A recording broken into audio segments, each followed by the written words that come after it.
আজকে বলছিলাম বাস কম থাকবে, সকাল সকালই বেরোবো।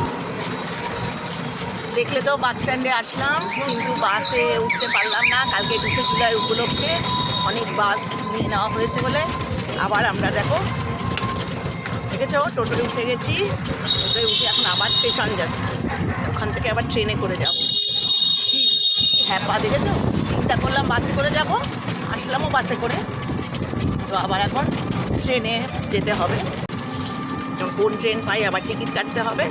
ঠিক আছে, টোটো থেকে নেমে গেলাম, এবার চলো স্টেশনের দিকে যাই। এখানেও ভালোই লাইন আছে।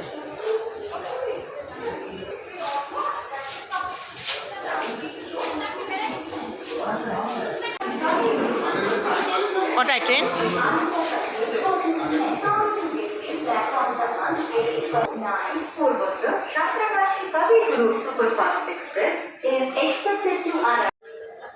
পেলাম 8:50 পুরুলিয়া হাওড়া এক্সপ্রেসে যাচ্ছি। ঠিক আছে, বসার সিট পাবো কিনা জানি না, কেননা অতগুলো যদি বাস বন্ধ হয়ে যায়, বাস রুটটা তো বন্ধ। বললামই তো 21শে জুলাইয়ের জন্য। এখন আমাদের এই ট্রেনই ভরসা।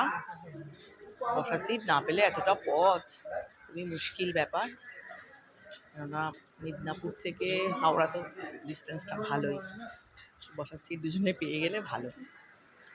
দেখি কখন ট্রেন দেয়। 8:50 বললাম তো, কি ভিড়। বসার সিট পেয়েছি, একটু বসলাম, দেরি আছে, 8:50 বাজার। কি গরম গো, চুলটাও খুলতে পারছি না, মারাত্মক গরম লাগছে। না, গরম লাগছে না, সকালবেলাতেই এত গরম।